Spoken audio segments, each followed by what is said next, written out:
بسم اللہ الرحمن الرحیم۔ تمام ناظرین کو اعجاز بابو خان کا السلام علیکم۔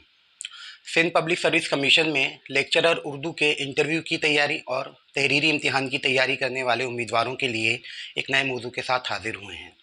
آج کا ہمارا موضوع ہے اردو ادب کے غیر معمولی اور جدت پسند شاعر حکیم انشاء اللہ خان انشا۔ تو آئیے ان کی زندگی، تصانیف، اردو ادب میں ان کی انفرادیت اور اہمیت اور ان کی شاعرانہ خصوصیات کے بارے میں مطالعہ کرتے ہیں۔ انشاء اللہ خان انشا 1756-57 میں مرشد آباد بنگال میں پیدا ہوئے۔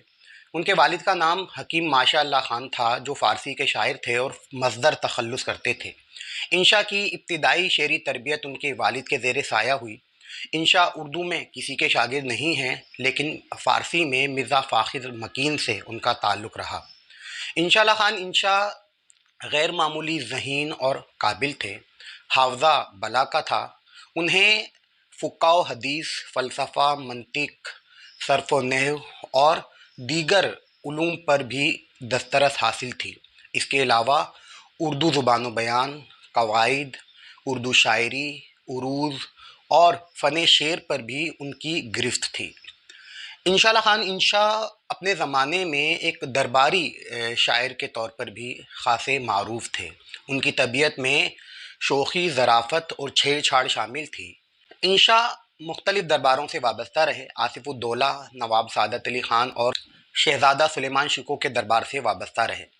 شہزادہ سلیمان شکوہ کے دربار سے 1790 میں وابستہ ہوئے۔ 1791 میں سلیمان شکوہ کے استاد ولی اللہ محب وفات پا گئے تو وہ شہزادے کی غزل بنانے لگے۔ انہی کے مشورے پر جرت اور مصفی بھی شہزادہ سلیمان شکوہ کے دربار سے وابستہ ہوئے۔ انشا آخری عمر میں سازشوں کی بدولت دربار سے علیحدہ کر دیے گئے۔ باقی عمر کسمہ پرسی اور پریشانی میں گزری۔ 1818 میں لکھنؤ میں ہی انشا کی وفات ہوئی۔ انشاء اللہ خان انشا اردو ادب کے ان ادیبوں میں شامل ہیں جنہوں نے اردو میں نت نئے تجربات کرنے کی راہ ہموار کی۔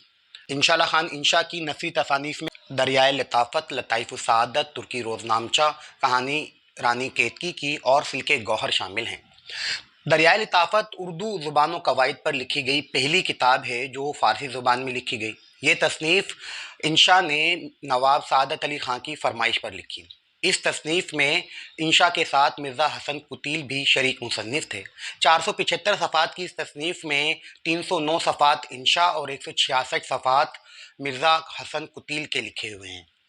لطائف السعادت میں درباری لطائف درج ہیں۔ ترکی روزنامچہ میں ترکی زبان میں انہوں نے روزنامچہ لکھا۔ مطر المرام کے نام سے انہوں نے اپنے ایک بے نقط اردو قصیدے طور الکلام کی فارسی زبان میں شرح لکھی ہے۔ یہ قصیدہ اردو میں حضرت علی رضی اللہ تعالیٰ عنہ کی مدح میں انشا نے لکھا تھا۔ کہانی رانی کیتکی میں باہر کی بولیوں کے بغیر اردو نثر لکھنے کا پہلا تجربہ کیا گیا۔ اس تصنیف میں عربی، فارسی اور ترکی سمیت دیگر بولیوں کے الفاظ شامل نہیں ہیں، بلکہ خالی اردو الفاظ اس تصنیف میں شامل کیے گئے ہیں۔ سلک گوہر اردو کا پہلا غیر منقوط قصہ ہے جس میں انہوں نے ملک روس اور ملکہ گوہر آرا کی داستان کو بیان کیا ہے۔ یہ اردو کا پہلا غیر منقوط قصہ ہے۔ اس حوالے سے بھی انشا کو اہمیت حاصل ہے۔ شاعری میں دیوان اردو، دیوان ریختی، دیوان بے نقط اور دیوان فارسی سمیت 4 دیوان ہیں جو کلیات کی شکل میں 1855 میں پہلی مرتبہ محمد حسین آزاد کے والد محمد باقر کے مطبع سے شائع ہوا۔ دیوان اردو میں غزل، قصیدے اور مثنوی کے علاوہ دیگر اصناف میں بھی شاعری موجود ہے۔ اس زمانے کے رواج کے مطابق ریختی جو زمانے میں بہت مقبول صنف سمجھی جاتی تھی، اس حوالے سے بھی انشا نے اپنا دیوان مرتب کیا۔ دیوان بے نقط اردو کا پہلا غیر منقوط دیوان ہے جس میں غزلیات کے علاوہ قصائد، مثنوی اور دیگر اصناف میں شاعری موجود ہے۔ اردو ادب میں یہ انشا کی انفرادیت اور اولیت ہے کہ انہوں نے پہلا بے نقط دیوان مرتب کیا۔ دیوان فارسی بھی انشا کی انفرادیت کا منہ بولتا ثبوت ہے۔ انشاء اللہ خان انشا کو زبان و بیان پر غیر معمولی مہارت حاصل تھی۔ وہ شاعری میں استادانہ تجربات کے قائل تھے۔ انہوں نے اپنی ذہانت اور کمال کو حریفوں کو زیر کرنے کے لیے استعمال کیا۔ انشا اردو کے پہلے شاعر ہیں جنہوں نے اردو اور ترکی زبان کے الفاظ اپنی غزل میں شامل کیے۔ इंशा जिद्दत पसंदी के हवाले से भी इनफरादियत रखते हैं। कभी वो अफ़गानी लहजे में उर्दू गज़ल लिखते हैं, कभी ब्राह्मणों की ज़ुबान में उर्दू लिखते हैं, कभी कश्मीरी आशार को अपनी गज़ल में शामिल करते हैं, तो कभी गंवारी बोली में भी शायरी करते हैं।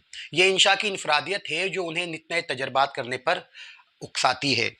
इंशा के मिजाज में शोखी और चुलबुलापन था, और यही शोखी और चुलबुलापन उनकी शायरी में भी नज़र आता है।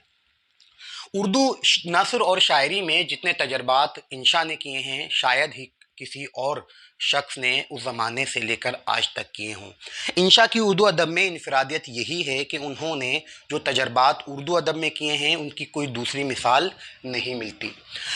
इंशा अपने ज़माने में दरबारी शायर के तौर पर तो मशहूर थे ही, लेकिन उस ज़माने में उनके दीगर शोरा से भी यादगार मार्के रहे, जिनमें मुसफ़ी, अज़ीम बेग अज़ीम, मिर्ज़ा हसन कुतील और फ़ाइक ख़ास तौर पर काबिल ज़िक्र हैं। मुसफ़ी और अज़ीम बेग अज़ीम से होने वाले मार्के तो तारीख़ी अहमियत के हामिल हैं। मुसफ़ी और अज़ीम बेग अज़ीम से होने वाले मार्कों में इंशा ने निहायत पस्त, हज़ल और हजविया अंदाज़ इख्तियार किया है। वो ऐसी शायरी है जिसे उर्दू अदब के तारीख़ में कोई ख़ास मुकाम तो हासिल नहीं हो सकता, लेकिन इंशा की जिद्दत पसंद तबीयत की अक्कासी उससे ज़रूर हो जाती है।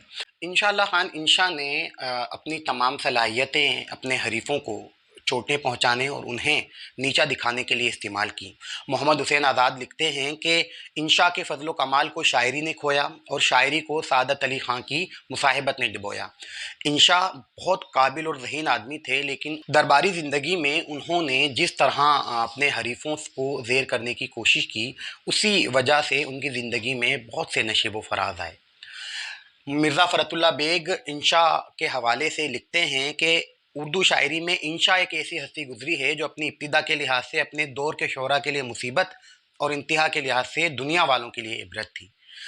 इंशा शायरी के हवाले से कोई गैर मामूली इनफरादियत के हामिल नहीं हैं, लेकिन उन्होंने उस ज़माने में उसी मिजाज की अक्कासी की जो लखनऊ में मकबूल था। बल्कि इंशा को जुर्रत के साथ दबिस्तान लखनऊ का पेशरो भी कहा जाए तो बेजा ना होगा। इंशा की शायरी में क्लासिकल शोरा के असरात भी हैं और लखनवी मिजाज की अक्कासी भी। उनके चंद अहम अशार देखिए। कमर बांधे हुए चलने को यहाँ सब यार बैठे हैं, बहुत आगे गए बाकी जो है तैयार बैठे हैं, ना छेड़े निखते बादे बहारी राह अलग अपनी, तुझे अटखेलियाँ सूझी हैं हम बेजार बैठे हैं। क्या खुदा से इश्क की मैं रूनुमाई मांगता, मांगता भी उससे तो सारी खुदाई मांगता, उससे खलवत की ठहर जाती तो मैं अल्लाह से वास्ते दिन दो दिन के अरशे किब्रियाई मांगता। क्या हंसी आती है मुझको हज़रत इंसान पर, फ़ेले बद तो खुद से हो लानत करें शैतान पर। हज़ार शेख ने दाढ़ी बढ़ाई सन की सी, मगर वो बात कहाँ मौलवी मदन की सी। जिगर की आग बुझे जल्द जिससे वो शेला, लगा के बर्फ़ में साकी सुराह ये मेला। नज़ाकत उसकी तुम मुखड़े की देखियो इंशा, नसीम सुबह जो छू जाए रंग हो मैला। इंशा अपने ज़माने के एक ऐसे शायर हैं जिस की शायरी में उस ज़माने का अक्स और उस ज़माने की जो मिजाज की अक्कासी नज़र आती है। उर्दू अदब में इंशा अपनी शायरी से ज़्यादा अपनी जिद्दत पसंद तबीयत के हवाले से और मार्कों के हवाले से शोहरत रखते हैं। इंशा के हवाले से जो इंटरव्यू या तहरीरी इम्तिहान में सवालात पूछे जा सकते हैं, वो उनकी तसानीफ़ और तसानीफ़ में मौजूद मवाद के हवाले से है। दरियाए लताफ़त उर्दू ज़ुबान और कवायद के हवाले से पहली तसनीफ़ है जो फ़ारसी ज़ुबान में लिखी गई, और ये तसनीफ़ उन्होंने नवाब सादत अली ख़ां की फ़रमाइश पर लिखी, या इस तसनीफ़ में मिर्ज़ा हसन कुतील उनके साथ शरीक थे। इस हवाले से सवाल पूछा जा सकता है। सिल्के गौहर उर्दू का पहला गैर मनकूद किस्सा है। इसके किरदारों के हवाले से जो अहम किरदार हैं मलिक रूस और मलका गौहर आरा, इसका तज़किरा पूछा जा सकता है। कहानी रानी कैद की बाहर की बोलियों के बगैर उर्दू नस्र लिखने का पहला तजर्बा है, ये सवाल भी इंटरव्यू या तहरीरी इम्तिहान में पूछा जा सकता है। इसके अलावा जो बेनुक्त कसीदा उर्दू में तुरुल कलाम के नाम से लिखा, वो भी अहमियत का हामिल है, जो उन्होंने हज़रत अली रज़ी अल्लाह ताला अन्हु की शान में लिखा है। उर्दू के हवाले से उनका गैर मनकूद दीवान ख़ास अहमियत का हामिल है। इसके अलावा दीवान रिख्ती के भी हवाले से उनका सवाल पूछा जा सकता है। इंशा की इसी जिद्दत पसंदाना तबीयत की वजह से वो अपने हम असरों में ही नहीं बल्कि उर्दू अदब में भी एक ख़ास मुकाम के हामिल हैं। میں امید کرتا ہوں کہ انشاء کے حوالے سے آج کی ویڈیو میں تمام اہم نکات آپ کے سامنے آ گئے ہوں گے۔ آپ ہماری ویڈیو کو لائک کیجئے، شیئر کیجئے اور ہمارے چینل کو سبسکرائب کر کے بیل آئیکن کو پریس کرنا مت بھولیے۔ آئندہ کی ویڈیوز کے نوٹیفیکیشن آپ کو ملتے رہیں گے۔ بہت جلد ایک نئے موضوع کے ساتھ حاضر ہوں گے۔ اس وقت تک کے لیے اللہ حافظ۔